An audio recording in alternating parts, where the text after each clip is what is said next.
So again, I'm talking to everyone.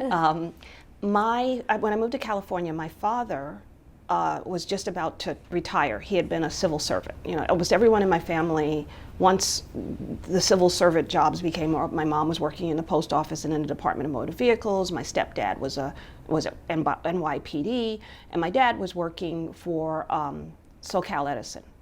Okay, so he retires because you get a pension, and he becomes the chauffeur for Sidney Poitier. No way. Yes. Amazing.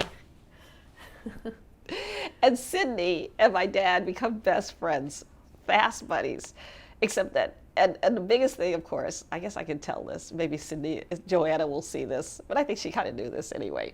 So, of course, Sidney's not supposed to drive because he's had some surgery or something, I say hip or knee, something, I don't know what it is, but he's not supposed to drive. So what he does is my dad pulls out of their driveway and immediately they switch. And Sidney's driving and my dad's in the passenger seat. And I remember one day I'm driving down the 10 and I see them and they don't see me. And they're so busy talking to each other that even though I'm honking the horn, or maybe because he's Sidney, he's like, I'm not gonna look. And Sidney's driving, my dad's in the passenger seat. So anyway, so of course he introduces me to Sidney, and I have to tell you the level of welcome that I got, and not just me, but people like me got, because remember, there was never anyone like me. They went through generations, they went through years of working, and they never saw, for the most part, professionals who looked like them. Not in agencies, not in managers, not in lawyers. So they were so lovely and wonderful and welcoming to me. And I was almost like their, you know, like their pet rock or something. Or like, you know, look at Nita Shaw. Yeah. It's like the daughter they want to boast about. Yeah, they would have boasted about me. She's a lawyer. You see this little thing over here? She's a lawyer. It was just like, really, they were that. I mean, so anyway, I was, this is such an absurd story, but I have to tell a story. So I'm practicing for a few years, and I become friends with Suzanne DePass and Altaphise Davis, Sammy's wife. And I said to Suzanne, we should have a gathering of kind of black women in the business, all 10 of us or whatever. There weren't a lot of us, but there were kind of when we finally all got together. And then Sammy says, you know what, have it at my house. Everyone will come. Yeah. So I give this party at Sammy Davis Jr.'s house, which was right behind the Beverly Hills Hotel. It's absurd. I mean, now I look back on it, and it's crazy, right? I'm like 27 years old, and I'm inviting everyone to a house at a party at Sammy Davis Jr. and Altavise's home. And Sammy is wonderful. He's like, he's everything you see in terms of he's on stage 24/7.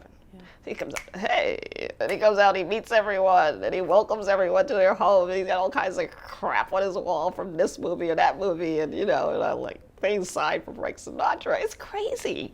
It's just insane. I can't, now that I think about it, I mean, first of all, you have to be like 27 to even ask Sammy Davis if you could have a party at his house, right? Because now that I'm an adult, grown-up lady, I would like, No, you'd be too scared to. I'd be too afraid to, but at the time it seemed like a real logical thing. Couldn't have at my house on the Miracle Mile, right? You know. And everybody came. And everyone came. Everybody plus one. Sure. Oh yeah. So I began to have these parties where I would invite women in the industry, women of color in the industry, and these parties went for a couple of years, and they were very popular, and they made me very well known.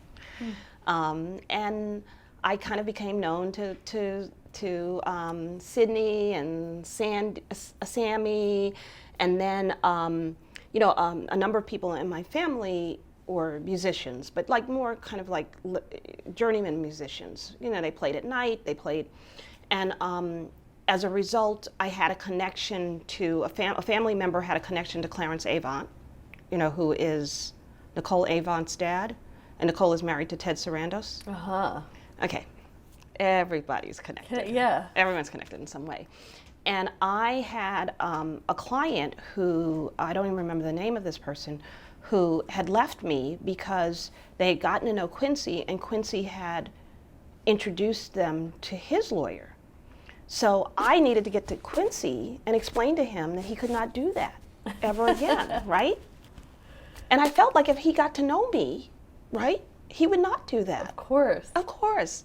So I got to get to Quincy. So I called my relative who was a horn player and who knew Clarence, because Clarence was huge in the music business, and the Godfather. You never met Quincy from your days at Tandem with Lear? No, he's like too, I'm down here. Okay. I'm like, it feels like it, but I'm a little lowly production lawyer. So, so I called Clarence and I introduced myself and I explained that I'm so-and-so's goddaughter and I'm from New York, and he says, and I told him this whole story. And Clarence is like, Quincy did that? So he takes me over to Quincy's office, and then Quincy becomes my big champion. Oh my gosh. And I go, and then I'm like having lunch with Clarence and Quincy like a couple of times a year. And to this day, whenever Quincy sees me, he's always like, hey, baby.